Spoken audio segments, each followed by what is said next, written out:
nous sommes contents encore ce matin de nous retrouver en direct sur Facebook, sur YouTube, sur Instagram, sur WhatsApp.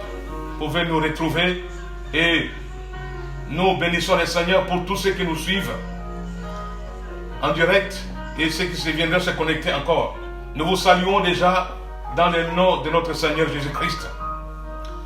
Voilà mes frères et sœurs, nous avions commencé depuis un certain temps un texte qui nous sert de base. Et ce texte se trouve dans les livres des Chroniques, dans le deuxième livre des Chroniques, au chapitre 7, les versets 13 à 14, que j'aimerais lire au nom du Seigneur Jésus. Quand je fermerai les ciels et qu'il n'y aura point de pluie, quand j'ordonnerai aux sauterelles de consumer le pays, quand j'enverrai la peste parmi mon peuple, si mon peuple sur qui est invoqué mon nom s'humilie et cherche ma face, et il se détourne de ses mauvaises voies, je l'exaucerai des cieux, je lui pardonnerai son péché et je guérirai son pays. Quel texte merveilleux! C'est un texte que beaucoup de serviteurs utilisent pendant ces temps de crise, pendant ces temps troubles. Tout le monde prêche là-dessus, donc je n'ai pas la prétention d'apporter quelque chose de nouveau, mais juste nous rappeler certaines vérités bibliques. Le mercredi passé, pour ceux qui nous ont suivis, nous avons touché notre premier point de ce texte. Parce que dans les textes, nous trouvons 4 choses. C'est Dieu qui parle ici après avoir écouté la prière de Salomon, la prière de dédicace. Après que Salomon ait prié, ait consacré des temples, alors, au partir du verset 13, Dieu prend la parole, il dit, quand je fermerai les ciels et qu'il n'y aura point de pluie, quand j'ordonnerai aux sauterelles de consumer le pays, quand j'enverrai la peste parmi mon peuple, si mon peuple sur qui est invoqué mon nom s'humilie. Nous avons parlé de l'humilité le mercredi passé, je ne vais pas y revenir aujourd'hui. Il dit la deuxième chose, prie. Troisième chose, et cherche ma face. La quatrième chose, s'il se détourne de ses mauvaises voies, c'est-à-dire s'il se répand. Et qu'est-ce que Dieu dit? Je l'exaucerai des cieux et je lui pardonnerai son péché et je guérirai son pays. Voilà les 4 choses qui permettent à Dieu de faire son travail, de guérir, de pardonner, de sauver, d'intervenir. C'est la loi de l'intervention divine. Les 4 choses ici. Donc aujourd'hui, j'aimerais nous parler de la deuxième chose qui tourne autour de la prière.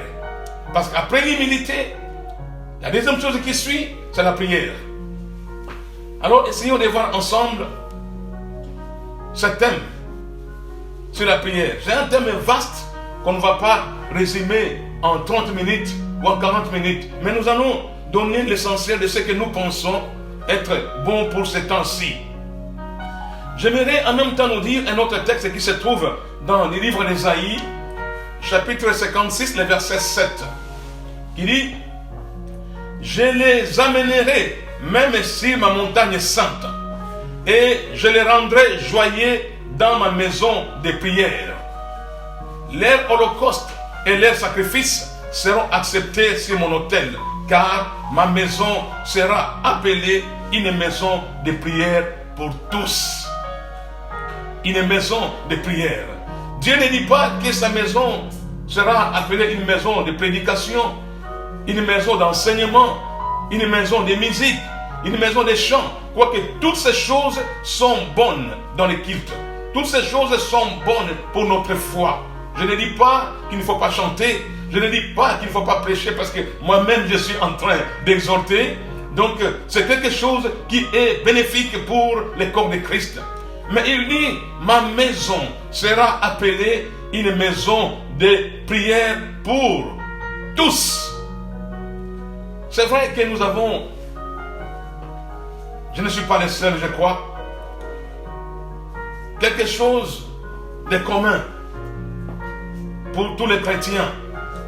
Nous avons du mal avec la prière. Je ne dis pas que nous ne prions pas. Mais trop souvent, ce que j'ai constaté, pour moi-même, je prie, c'est vrai, je prie. Mais on prie beaucoup plus, on cherche plus Dieu lorsqu'on est dans les besoins. On cherche Dieu quand on a plus besoin de lui. Ce n'est pas que nous sommes rétrogrades. Ce n'est pas qu'on n'aime pas Dieu. On l'aime.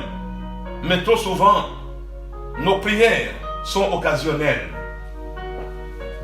Ce n'est pas une prière de relation comme Dieu le voudrait. Mais trop souvent, nous faisons des prières de devoir. C'est-à-dire, je me lève le matin, je sais que je dois prier quelques minutes avant de me coucher, ou alors avant de faire quelque chose, on prie. Mais c'est par devoir que beaucoup de gens prient. Mais Dieu voudrait une relation. Parce que lorsqu'on aime quelqu'un, on veut être avec. Quand on aime une personne, on veut passer plus de temps avec cette personne. Donc Dieu nous aime tellement qu'il aimerait qu'on ait une relation particulière avec lui. C'est ce que Dieu veut pour chacun d'entre nous. Pour vous qui m'écoutez et pour moi-même qui exhorte maintenant. Dieu veut une relation. Le christianisme est basé sur une relation. Ce n'est pas une religion. C'est quelque chose de relationnel.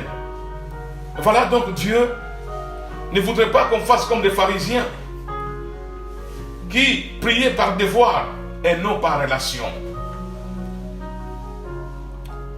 Comme je disais, Dieu cherche un peuple qui est appelé par son nom. Un peuple qui porte son nom, qui s'humilie, qui prie et cherche la face, cherche sa face et qui se détourne de ses mauvaises voies. Un peuple qui s'approche de Dieu. Un peuple qui a une relation avec lui. Que ce peuple-là se tourne vers lui pour que les choses changent autour de nous.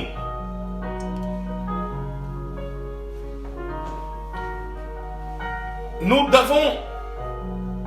avons un autre texte que j'aimerais partager, que j'aimerais lire, et qui se trouve dans Genèse chapitre 4, 25 à 26. Et ce texte nous révèle la vie d'Adam et d'Ève dans le jardin d'Éden. Il est dit, et Adam connut encore sa femme, et elle enfanta un fils, et l'appela Seth, car, dit-elle, Dieu m'a donné une autre postérité à la place d'Abel, parce que Caïn l'a tué. Verset 26. Et à Seth aussi naquit un fils, et il l'appela Enoch.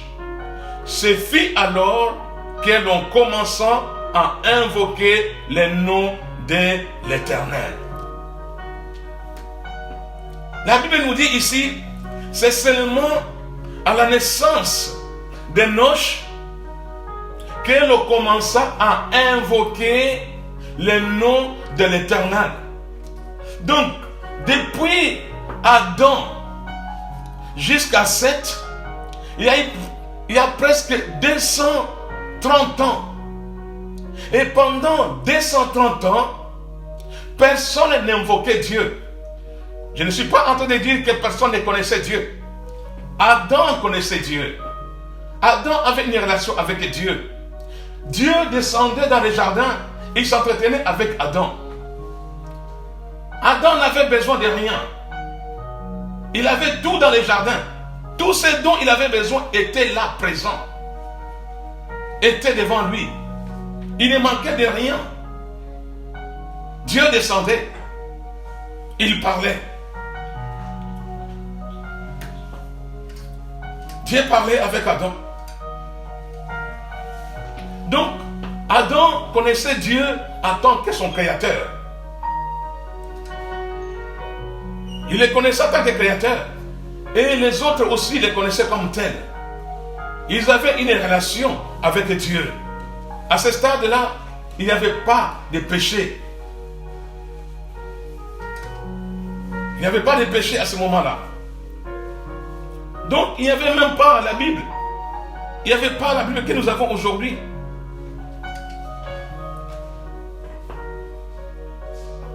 Donc, et puis, il y a une chose, il n'y avait pas beaucoup de monde à l'époque d'Adam.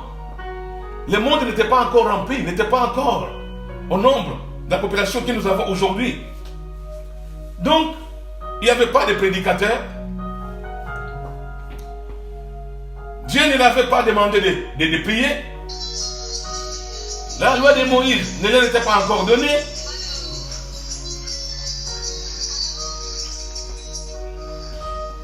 Donc, c'était des hommes aussi pieux parce qu'ils avaient la connaissance de Dieu. Ils croyaient en Dieu. Comme je disais, il ne manquait pas quelque chose. Il ne leur manquait absolument rien. Ils connaissaient Dieu et ils le connaissaient en tant que créateur et aucune puissance n'était au-dessus de sa puissance. Ça, Adam et Ève connaissaient. Il n'y avait personne aussi puissant que lui. Il était au-dessus. Il savait que Dieu était le summum. Mais il apparaît à la naissance d'Enoch quelque chose d'autre. La Bible dit à ce moment-là, les hommes ont commencé à invoquer Dieu.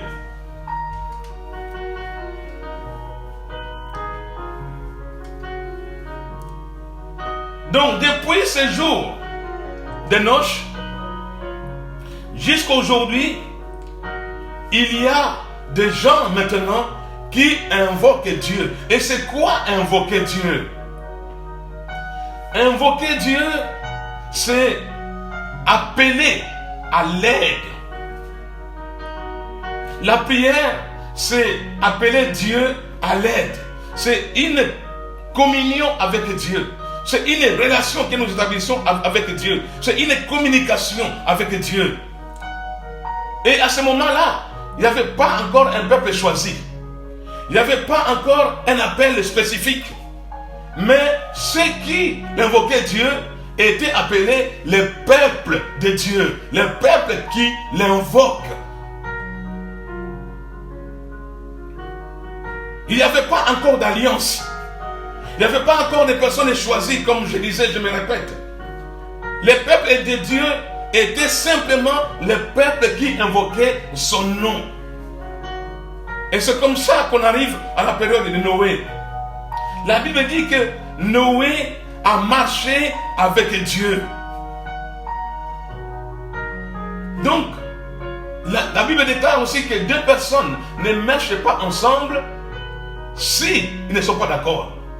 Donc, si Noé a marché avec Dieu, c'est-à-dire qu'il était d'accord, Dieu était d'accord avec lui. Il y avait une relation entre les deux. Dieu lui parlait et Noé obéissait. C'est comme ça que Dieu lui parla de construire l'arche et Noé obéit.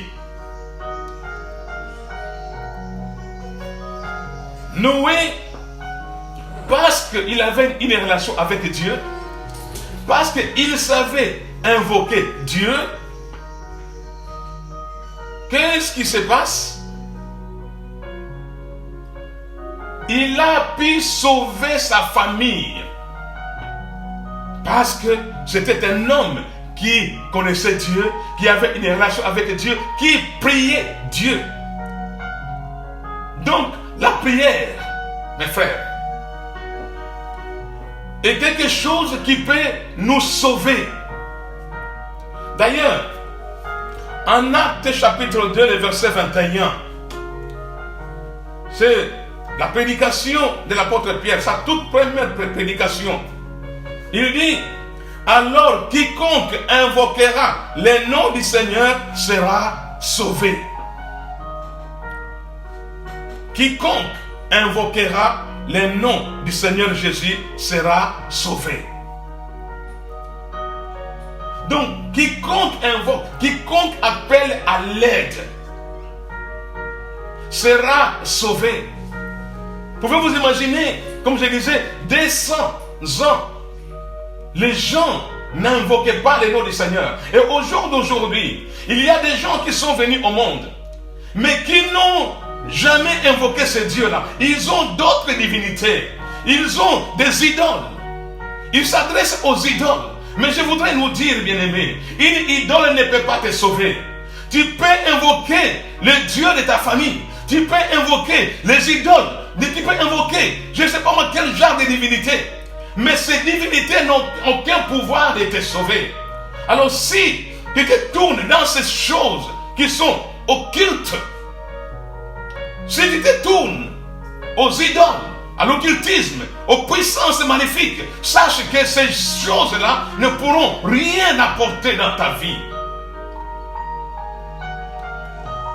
Si la famille de Noé a été sauvée, c'est parce que cet homme avait une relation avec lui. Donc je t'invite ce matin, mon frère, ma soeur, à avoir une relation avec Dieu, à chercher ce Dieu-là, à l'invoquer lui. C'est lui seul qui peut te venir en aide. Et en plus, la prière est une arme qui n'échoue jamais. Est une arme qui n'échoue pas. C'est une arme qui n'échoue pas. Souvenez-vous des enfants d'Israël. Ils étaient en Égypte, esclaves. Esclaves. Ils étaient liés. Ils travaillaient sans salaire. Ils travaillaient au bénéfice des autres. Ce sont les Égyptiens qui bénéficiaient. Mais la Bible dit, lorsqu'ils ont commencé à invoquer Dieu, lorsqu'ils ont crié à l'Éternel, c'est ça aussi invoquer. C'est crier, demander de l'aide. Seigneur, je suis perdu. Je suis esclave. Je suis lié. Je suis malade. Tu cries à l'Éternel. Israël a crié. Et lorsqu'Israël a crié, la Bible dit que Dieu lui-même est descendu pour la délivrer. Et c'est comme ça qu'il est passé par Moïse. Il a appelé Moïse pour qu'il libère les enfants d'Israël. Lorsque tu cries, sache que Dieu descend. Lorsque tu l'appelles à l'aide, lorsque tu reconnais que tu es incapable par toi-même, et c'est pour le temps comme celui-ci, bien-aimé, que le monde doit se tourner vers ce Dieu, crier à lui pour dire, nous sommes incapables. Nous ne pouvons rien faire. La situation est telle que nous sommes dépassés. Nous devons reconnaître nos limites et dire, Seigneur, viens à notre secours. Dieu est descendu en Égypte. Pourquoi? Parce qu'il y a un peuple qui a crié. Et la prière a vaincu les rois les plus puissants de son temps. Il avait une armée puissante, mais la prière a vaincu Pharaon et son armée. Donc si tu veux vivre une vie victorieuse, je t'en prie, mon frère, ma soeur, de chercher Dieu, de crier à lui, de t'approcher de ce Dieu-là, parce qu'il est capable de changer ta situation. Israël avait compris que seule la prière pouvait les libérer de l'esclavage. Dans Deutéronome 4:7, chapitre 4, verset 7, il nous dit, car quelle nation est si grande qui a Dieu si près d'eux, comme le Seigneur notre Dieu est en toutes choses pour lesquelles nous l'invoquons. Je répète ce verset. Car quelle nation est si grande qui a Dieu si près d'eux, comme le Seigneur notre Dieu est dans toutes choses pour lesquelles nous l'invoquons. Dieu est là lorsque on le cherche. Dieu est là lorsque on l'invoque. Pouvez-vous imaginer un petit pays comme Israël? Mais comme c'est un pays qui connaît Dieu, comme c'est un pays qui invoque Dieu, il est entouré de pays ennemis qui veulent sa disparition, qui veulent sa destruction. Mais comme c'est un pays qui invoque Dieu, eh bien, jusque-là, aucune armée n'a eu de dessus sur Israël.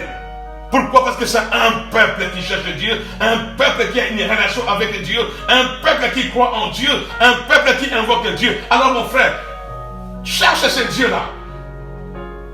Toi qui n'as pas une relation avec ce Dieu d'Israël, toi qui n'as pas une relation avec Jésus-Christ de Nazareth, c'est lui qui est un secours, qui ne manque jamais dans la détresse. Jésus-Christ, tout ce qu'il veut, c'est du bien pour l'homme. Si tu l'invoques, il viendra te faire du bien. La Bible dit,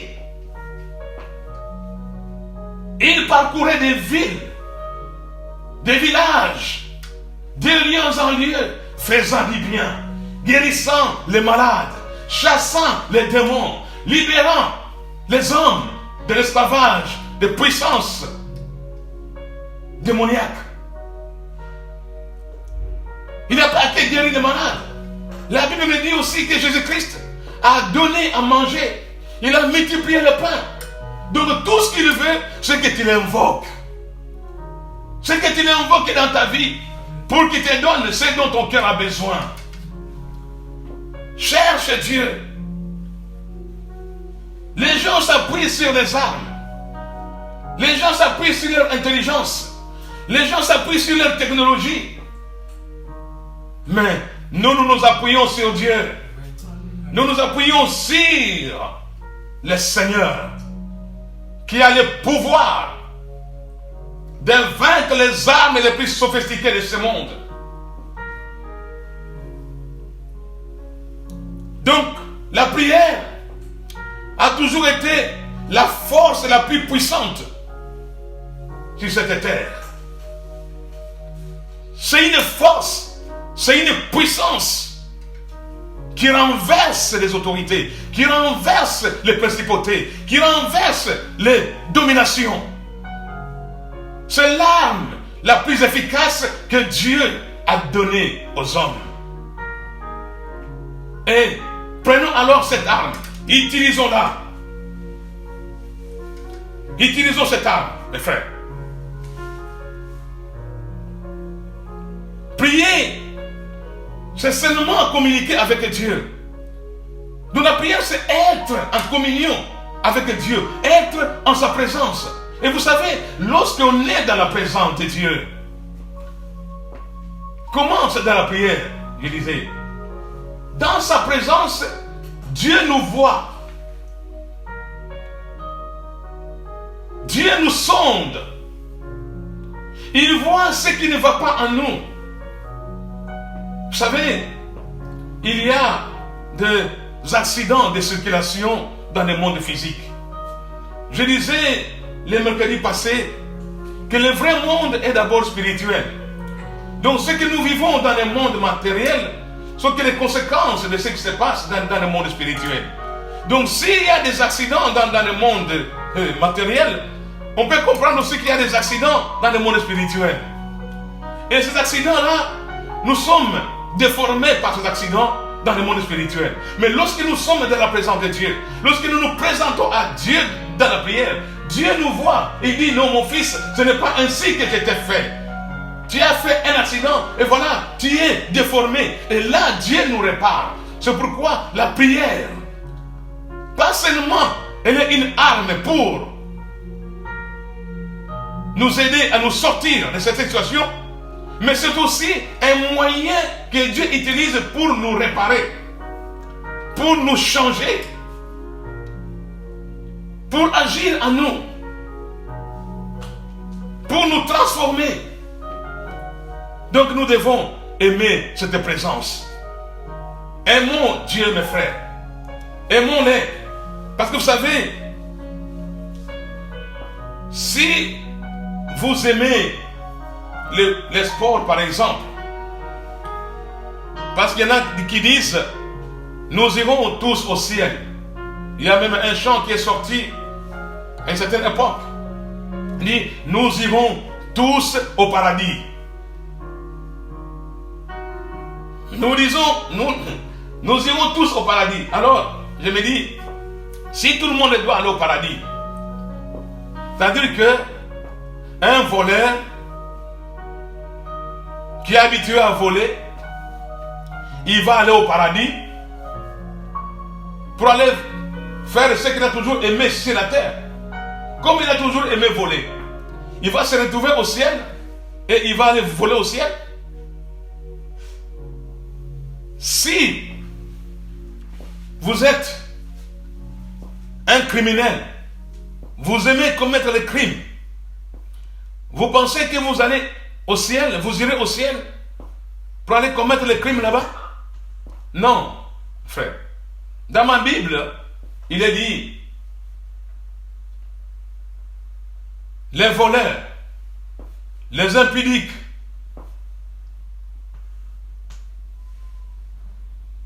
tous ceux qui commettent le péché, ils n'ont pas de place dans le royaume de Dieu. Ils n'ont pas de place dans le paradis de Dieu. Ils n'ont pas de place. Donc, il est grand temps pour nous, pour toi qui n'as pas encore compris qu'il faut invoquer Dieu.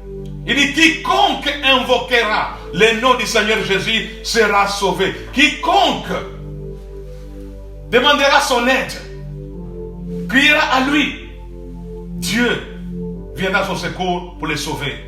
Alors, si tu es ce quiconque là, qui n'a jamais pris le temps de t'arrêter pour te poser la question de savoir d'où tu viens et où tu vas, eh bien, il est temps pour toi, mon frère, ma soeur, toi qui m'écoutes maintenant, de te positionner.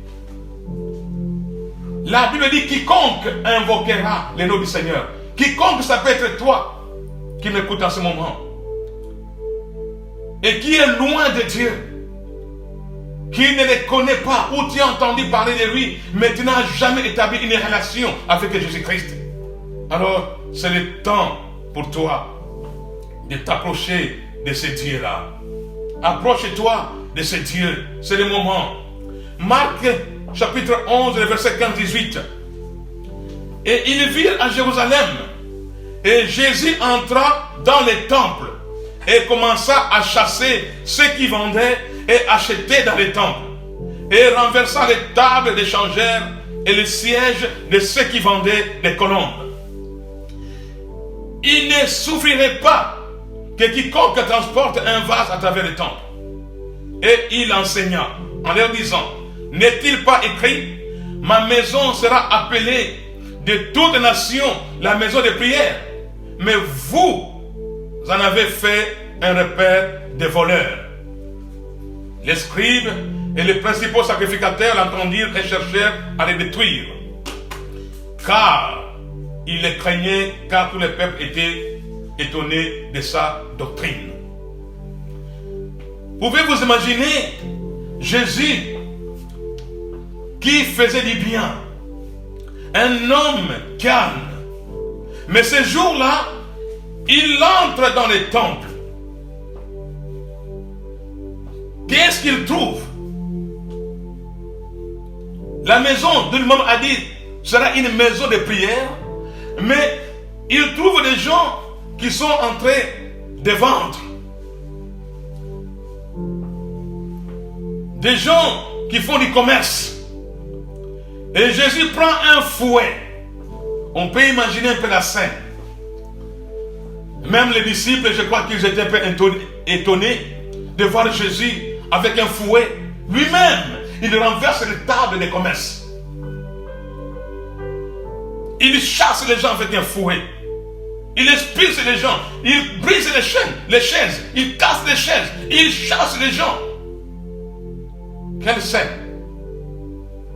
Et les gens qui étaient là, qui faisaient leurs affaires, je crois qu'ils pouvaient même, je sais pas, chercher à appeler la police pour savoir, mais pour dire, mais venez arrêter ces messieurs.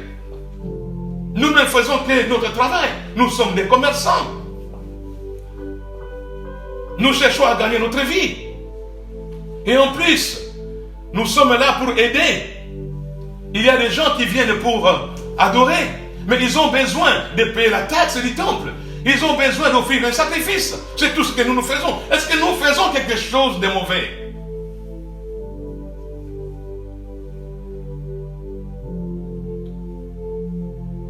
Mais dans cette histoire, ce que Jésus n'aimait pas, c'était le fait qu'ils utilisaient la maison de Dieu pour leur propre profit, pour leur profit personnel, pour leur propre gain. Ils n'étaient pas là pour invoquer Dieu. La maison de Dieu était transformée en un lieu de commerce. Ils n'étaient pas là pour prier, mais pour profiter. Je ne sais pas. Il y a aujourd'hui beaucoup de gens qui, même dans nos églises, ils y vont pour plusieurs raisons. Peut-être pour rencontrer les amis. Peut-être pour, je ne sais pas moi, demander quelque chose à Dieu. Ou peut-être pour aller voir des gens. Ou parce qu'on a une relation avec le serviteur qui est là. On y va pour vendre. C'est pas moi, c'est pour faire son commerce. On voit ces choses-là. Les gens qui viennent après le culte, ils sont là avec leurs marchandises en train de vendre.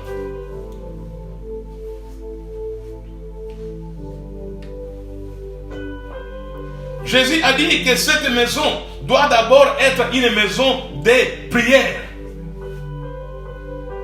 Ça doit être un endroit où les gens invoquent le nom du Seigneur. Ça doit être un endroit où les gens peuvent chercher, sentir la présence de Dieu.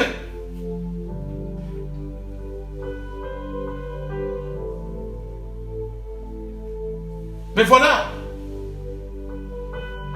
les gens ont transformé ce lieu de culte. Et je crois que ce temps de confinement est aussi bon pour chacun d'entre nous, parce que chacun peut expérimenter la vie spirituelle en privé. C'est maintenant que chacun doit chercher Dieu. C'est maintenant que chacun doit pratiquer la vie chrétienne en solo ou alors en famille. C'est maintenant que nous devons vivre le culte familial. La Bible dit, dans les Actes des Apôtres, ils rompaient des pains dans les maisons. Les enseignements se faisaient dans les maisons. C'est maintenant, mes frères, de pratiquer cette parole. Ma maison sera appelée une maison de prière pour toutes les nations. Pour toutes les nations. Pour toutes les nations, une maison de prière. Donc, sache que ton corps est le temple du Saint-Esprit. Donc, tu dois entretenir une relation personnelle avec Dieu.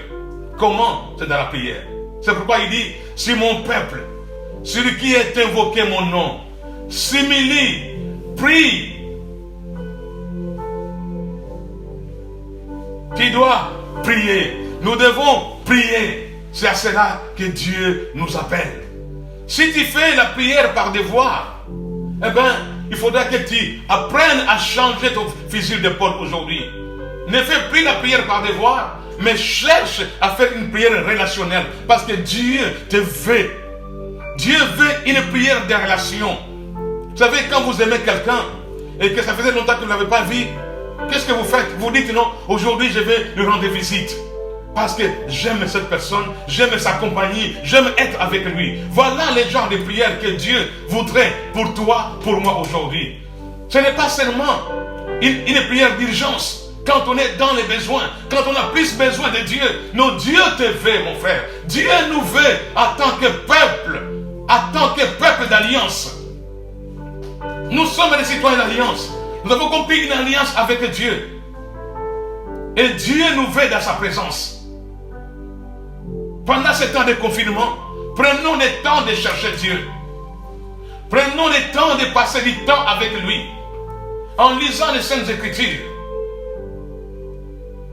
Dans la méditation de la parole. La prière. La prière.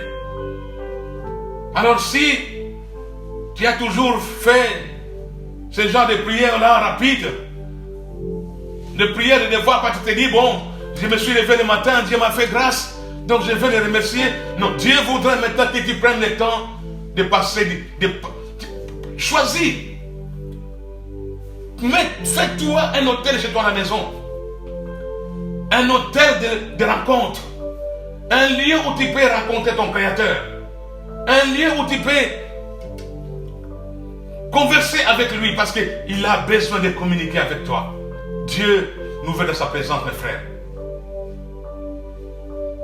Cherchons Dieu ensemble.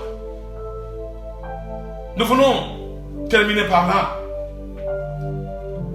Parce que notre succès dans l'œuvre de Dieu commence. Notre vie commence à l'autel. Dans la prière.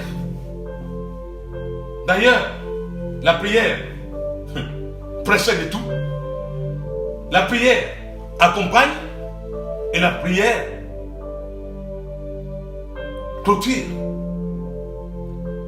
Avant la prédication, on prie. Pendant la prédication, on prie. À la fin, on prie. Même pour évangéliser, on prie. Donc la prière est la clé que je vais te donner aujourd'hui. Mon frère, voilà la clé de ton succès. Voilà la clé pour une vie victorieuse. Il n'y a pas de vie chrétienne victorieuse sans la prière. Alors, je t'en supplie, j'aimerais que tu changes à partir d'aujourd'hui. Tu es un représentant de Dieu. Dieu collabore avec toi.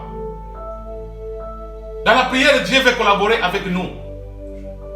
Nous voyons l'exemple dans Actes des Apôtres de Pierre et Jean montant au temple. Les boiteux étaient là. Mais c'était des collaborateurs avec Dieu. Ils ont aidé ce monsieur en lui donnant ce dont il avait réellement besoin. Alors, mes frères, Dieu veut collaborer avec toi. Dieu veut te confier une mission et il en a déjà fait. Mais approche-toi de lui pour qu'il te dise ce que tu dois réellement faire. C'est le temps pour nous de nous approcher de Dieu parce que Dieu veut nous parler. Il nous aime. Un père aimant qui veut parler à son peuple, qui veut parler à ses enfants.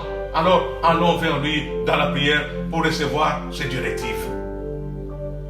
Prions le Seigneur.